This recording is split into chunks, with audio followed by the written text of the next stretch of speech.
Good morning, crew. Dennis here with some morning talks, more about happiness and science and motivation, behavior, and reaching our fitness goals. It's kind of the kick I've been on lately because I think that's where I can provide you the most value here in this forum. In the gym is where I can provide you the most value with exercise. One-on-one is where I can provide the most value with strategizing your individual nutrition. But here in this forum, we can kind of wax poetic a little bit and go over the literature, share our feelings, and hypothesize. So here we go. So this morning, I want to talk about cultivating motivation and the runner's high, and try and tie these ideas together. And so, backstory on this, I recently watched Dr. Andrew Huberman's podcast on motivation. And he's a neurobiologist, neurologist, something along that lines. He studies the brain and the brain chemistry. And so he was talking about the chemical systems, the biological systems that dictate human motivation. And the main chemical or neurotransmitter that is involved with human motivation is dopamine. And so literally, when you are motivated to eat, let's say, you are experiencing dopamine in your brain. And actually, when you get that food in your system, you'll also get a great dopamine spike. And now, this is a very brief summary of what he's saying. He called it the pain-pleasure sort of relationship. And so for every sort of ounce of pleasure you get from, let's say, food, there's an associated pain. So you think hunger pains, right? And so dopamine is involved in both of that. That's why dopamine is involved with motivation. So we experience sort of euphoric dopamine spike when we actually get the thing. And then we have dopamine, which is involved, and there's probably other chemicals too, in the drive to get that thing. And so the better that reward is, the more there's kind of a pain associated. So we might think of that as like withdrawal in the absence of it after a certain time period. And so it drives us to go out and get it again. Again, I'm not Andrew Huberman, so that's kind of very, very quick recap, at least the essence of what he's talking about. And, it's kind of a tangent here. I always like when sort of philosophical, spiritual type stuff connects with science, because I think I'm like, so it's like the Buddha or the Buddhists were kind of right, and here's science to prove it. And I think there's something to the effect in Buddhism where it's like all suffering comes from desire. And that's kind of what Huberman was saying, is like there's going to be a certain level of pain that we want to avoid that's associated with desire. So it's like we're desiring food, we're feeling this kind of emotional, psychological, maybe even truly physical pain, and we need to find a way to relieve that, and we get motivated to action. And dopamine is a signal, it's a neurotransmitter, a chemical that's going to drive us to do something, okay? So why am I talking about all of this? Because, what's probably the biggest reason or excuse or barrier that people express to me when it comes to working out is motivation. I just can't get motivated, lack of motivation. So we need to find a way to hack the system to tap into this dopamine to get us a drive towards exercise, right? And so there needs to be a reward with exercise. I've talked about this in a previous video, is like focus on those daily treasures. And maybe some of that's like a subjective outcome where we feel good about the workout. That's why I think really challenging workouts actually keep people coming back, even if it's not necessarily the best thing for their physiological adaptation and getting stronger or whatever. You don't want to overreach every day, but when you go super hard, you feel a sense of accomplishment, and that might be connected to the reward system, and you may have a drive to repeat that again the next day. But I don't think that's the ultimate solution. All right, so let me sidestep here for a second. So I was curious about how this all connected with the runner's high. I used to be a runner, and I experienced the runner's high myself, but there's actually, I think the majority of people don't actually experience the runner's high, according to literature, which I always found so fascinating. And I always thought, well, maybe fitness people who just get it and just do it, maybe they are just more susceptible to the runner's high. And so they're more likely to get addicted to exercise. And the people who don't experience that are just kind of lost causes. I don't know. But that doesn't fully make sense, because as it turns out, they've kind of honed in a little bit more on the biochemistry of the runner's high, and it's not dopamine. Actually, it would be definitely not dopamine, because dopamine diminishes in a workout. We're going to talk about that at the end. And it's not endorphins after all. We always said it's endorphins. I've said it a million times. It's a perfect example of just that game of telephone where we just kind of repeat things. Repeat it. Partially because it works as a device. It works as an illustration. We understand the essence of it. But as it turns out, the endorphins that you do experience from running, which will blunt pain, they don't actually cross the blood-brain barrier. They're just in your body, in your nerves and your muscles and all that. So, your calves don't hurt as much. That's why sometimes like you're stiff in the morning, maybe your hip is stiff or your knee is stiff, and you can kind of, if you can get through a warm-up, partially it's the blood flow, but partially if you can get into a good workout, that pain will kind of go away. And that's endorphins, okay? But that does not cross the blood-brain barrier, so it doesn't explain why you're feeling happy. And dopamine diminishes with a workout. Again, we're going to talk about it at the end, so it doesn't explain why you're happy. Now, serotonin will increase, or at least the ratio of serotonin to dopamine will increase in a workout. And serotonin is kind of like the here and now neurotransmitter, and so that will bring you more into the present, which is why I think part of the reason why maybe running can be really meditative. It can bring you into the here and now. But I don't know if that fully explains. So what they're saying, kind of quit beating around the bush, what the science is saying is that the runner's high is associated with the endocannabinoid system, and specifically the release of anandamide. And this endocannabinoid, I apologize, guys. I did do a tough workout this morning, and I always do these in the morning, and I got that workout cough. My bad.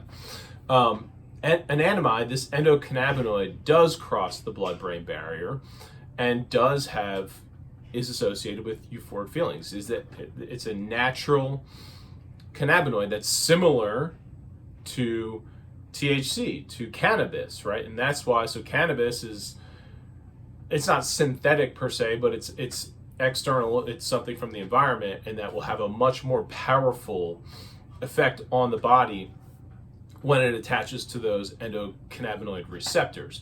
But our endogenous, our internal endocannabinoids aren't going to be, our body's not designed to make us, have a psychedelic trip, but we still can feel those feelings of euphoria and maybe even creativity. And so, like, I remember when I was studying psychology, I was really fascinated with the studies on walking, and walking is shown to increase creativity and problem solving, like better than anything. There's like literally nothing in the world you could do better. If you have a problem to solve, if you're stuck, if you have writer's block, you need to work through some issues, marital issues, whatever, go out for a walk. I tell all my clients do 10,000 steps a day. And it's not just for calories. It's not it's therapy. It really is. And leave the headphones behind.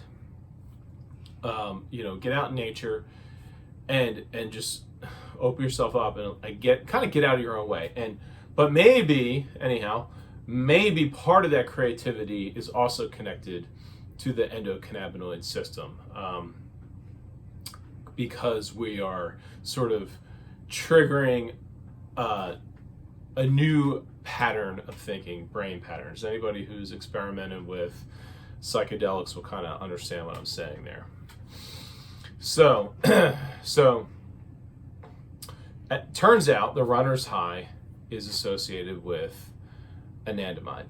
And now anandamide is released when calcium ions increase in the cells, intracellular. And that happens from muscle contractions, and also hypoxia. And so maybe that's why the runner's high is such a powerful high compared to other exercises, because you're getting a lot of muscle contractions and probably some mild hypoxia. I think it's called hypoxemia when it's just kind of associated with exercise. And I think actually the more conditioned you are, the more you can actually experience that hypoxemia. That's a little bit of literature I saw yesterday. Is my first time looking into it. And so that's why maybe it doesn't kick in till, they say like runner's high doesn't really kick in till mile 3. And then there's the people who are just like, I don't fucking know what you're talking about. But maybe that's why. Maybe it takes a little time to get enough muscle contractions going and get enough oxygen deficit to really tap into that endocannabinoid system. And personally, I can attest that, I've had crazy psychedelic experiences, and I never knew exactly why. So I think that's cool. Now, the reason I think that's important in getting addicted to exercise, and I think, look, my talk yesterday was about addiction. I think addiction is kind of a part of who we are. Now, of course, there's like addiction where it's going to ruin your life and you're going to have withdrawals if you stop, whatever. But I do think there's milder versions, and just knowing this little bit about dopamine and the little bit of kind of withdrawal, the pain associated with seeking that thing again. An addiction, they call it seeking behavior. Seeking, and you're motivated to get that. You get actually, like addicts actually get a high in seeking the drug, and that becomes a big, exciting part of their life. I've known addicts personally where it's like, what's on the agenda today, and they'll have like this elaborate, like, we're gonna drive across town, and it's a whole process that's exciting. It's a treasure hunt, right? And there's practically as much dopamine in the hunt as there is in the actual behavior. Not 100% true, because as Huberman broke down yesterday, you get like a 50% increase of dopamine from food over your baseline. You always have some dopamine going. You get a 100% increase from sex.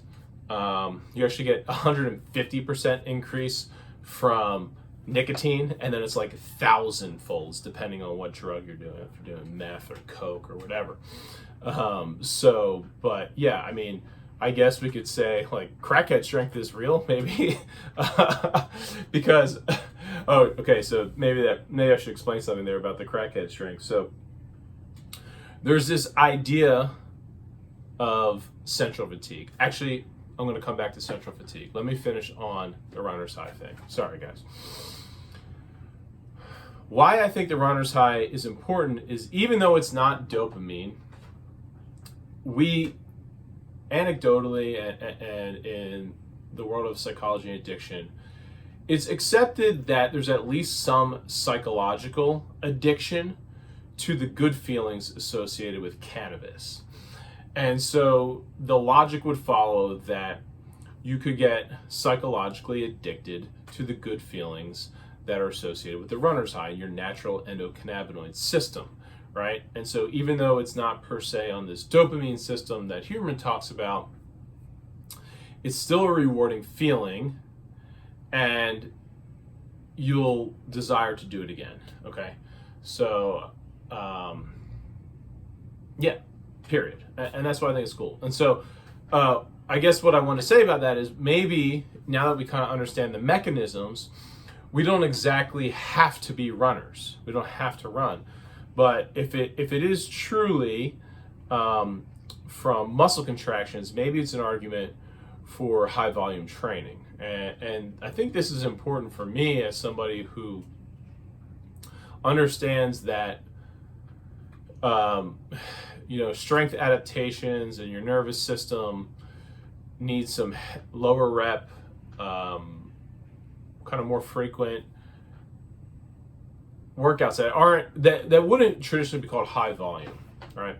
Instead of 5x5, squats, and we're doing a 5x5 program, that's not high volume. Not in the context of tapping into the endocannabinoid system. Okay? I mean, you could do 10,000 muscle contractions in a run, but compare that to 25 muscle contractions in a 5x5. I don't think we're going to tap into our endocannabinoid system in the 5x5. So what it is it's a good argument for strength and conditioning. Okay, so I think you do your strength first. A lot of my clients are familiar with that. It's kind of just doing the due diligence, doing the hard work, being patient with it, and understanding that your body will adapt over time, and then adding kind of a fun conditioning element at the end and this is where it's a change for me, maybe it doesn't have to necessarily be so intense, like CrossFit style, like where we're kind of focusing on what energy system we're doing. Is it oxidative, is it glycolytic, or whatever, but just getting some good contractions, like a lot of just kind of repetition, and trying to tap into that endocannabinoid system and really just get a workout high. And so that could be a whole nother conversation about how we could program that, but that's kind of where my train of thought is. And so if you're one of my clients, I want you to know, once we finish up this easy strength cycle, which I'm proud of you all for sticking with it, and that in and of itself is showing some mental fortitude, because it does actually lack this sort of high that you would get at the end of the workout. So if you're doing it well, you're certainly relying on your internal motivation and focusing on goals, and what's the word? Basically a belief, in what you're doing. But, I want to give you guys that candy. I want to give you that high. And now that I know a little bit more about the mechanisms, I have some ideas, especially for those of you who are struggling with motivation. I think I can actually design workouts that will keep you wanting to come back. And maybe that's just what I need you guys to hear. Maybe you don't even need to understand it per se. I'm sharing my feelings. I'm thinking it through right here, right now in front of you. I'm thinking this out loud. I think it can be done. And I think now I know the mechanism. So endocannabinoids. So dopamine. So central fatigue. So why do we quit a workout? Why do we hit, muscular failure? Why do we slow down? Why does our effort deteriorate despite our will? So I'm training for the mile right now. If I just said, let's freaking sprint this mile as hard as I can, well, I haven't built up for it, and my effort's going to slow down with each lap if I really just try to go 100%, and eventually probably after the mile or shortly after it, my body would just quit on me. And in the exercise science world, we always called that, either a lack of glycogen or too much lactic acid or whatever. We're always blaming it on some metabolic issue, deficiency. They call it, like in the marathon, they call it hitting the wall, right? It's like you just don't have any more muscle glycogen. And I do think that is a huge part of it. But what they're also finding now is that your central nervous system, which dictates all muscle contractions, is limited. It's limited in nature. And so that will also play a role in why you eventually can't sustain the same effort throughout a hard workout. Like we're preparing for Murph right now, and we did our first training session for today, and people were awesome on our round one. We kind of did like a version of Murph where we did some intervals, and awesome round one, went even faster on round two, three's okay, and then also four, like one dude's puking. It's like, what the hell happened? Okay, a lot of that probably is lactic acid and muscle, but what they're saying about central fatigue is that dopamine, which is our motivation molecule, is what's connecting to our central nervous system, which is driving movement, which is driving our muscle contractions, will actually diminish and potentially even run out. And when that happens, we're just not going to be able to press on anymore. Our actual intra-workout motivation is gone. We just can't do it. There's nothing we can say, no willpower. Maybe there is, I don't know. But it's not likely because we're lacking the dopamine. So people have looked at like, well, how can we up dopamine in a workout so it's prolonged, so we have motivation more in the workout to get a longer workout and fail later, not sooner. And caffeine is probably the only one that is really practical and effective that I'm aware of. Just knowing that nicotine increases dopamine 150% makes me wonder about nicotine. But here's the thing: when you start getting into nicotine, especially like cocaine and meth and these substances, the issue is, you get a crazy dopamine spike, but you fry those receptors, and ultimately you're screwing up that system, and you'll have less capacity for dopamine. So here's the secret sauce. Here's the trick. Training actually increases your dopamine capacity, your ability to produce and use that dopamine. So you're literally getting a dopamine adaptation. It's dopamine, progressive dopamine overload. We do progressive muscle overload. So my thought to you guys who are still listening and dedicated to hearing what I have to say is that if you have more capacity for dopamine within a workout, you have more capacity for dopamine in life, period. So not only is working out increasing your ability to work out more, it's increasing your ability for motivation. You'll be more productive in life, okay?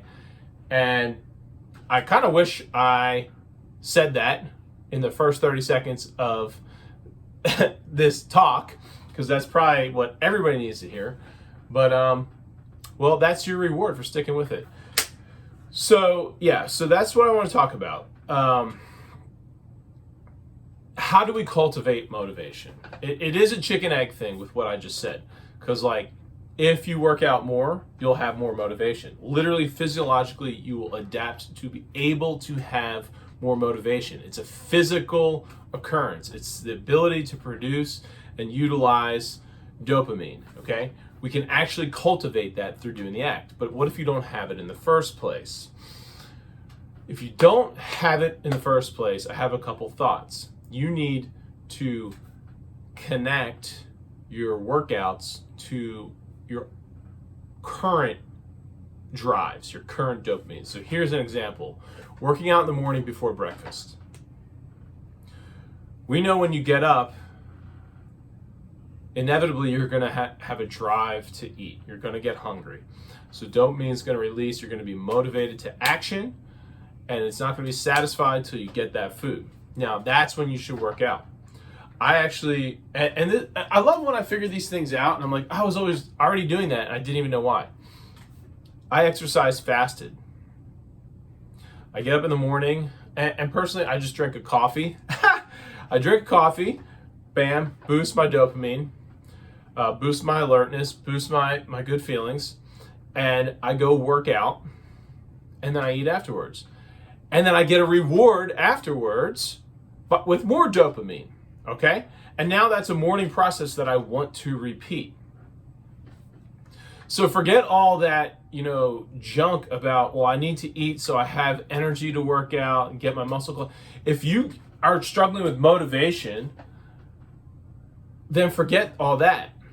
Try and work out first thing in the morning, fasted, when we know you're going to have higher levels of cortisol in the morning, because your body's trying to wake up, especially if you're waking up and getting some morning sunlight. It's a perfect time to have caffeine. You're going to get dopamine, alertness, wake up the nervous system. You have drive to get about your day and eat. So go do your workout then. Then you give yourself an immediate reward, a chocolate milk right after you work out. This is your cheat. This is your freebie. If you do it within 30 minutes of your workout, you're not going to have all the negative effects of sugar. You're going to be able to take all that sugar, all that glucose right into your muscles, have a better workout tomorrow, have better recovery today, get a little dopamine hit, and you're going to want to seek that same pattern every day. Okay? This is my solution for motivation. It's just the one that's off the top of my head today. If you can't figure out a strategy to get motivated, give this a try. If this fails, then let's go from there. But we got to start somewhere. I just want to give you guys a simple solution. And now it's not just saying, hey, I think this will be cool. I think this will work. It's like, no, I know that if you do this, we're going to follow a cascade of chemical reactions in the brain that will scientifically instill this behavior to repeat. It will, yeah. We're setting you up for success.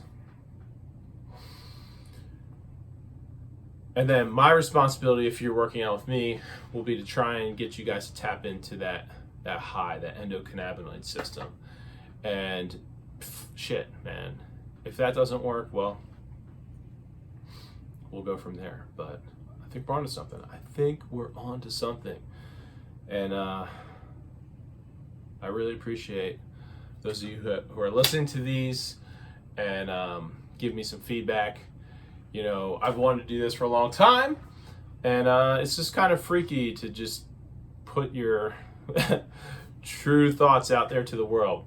And I always thought like I have to, really over prepare and be perfect and not allow myself to make any mistakes. But what I found is that, I'm reading all this stuff all the time. I have these ideas all the time, and I just let them slip by. I kind of like this whole line of thought. I have something like this every day, and I just let it slip by. So I'm going to start sharing it with you guys, and we're going to turn it into something. All right, y'all. 30 minutes. Oh boy. Who's going to stick with me today? All right, y'all. Peace.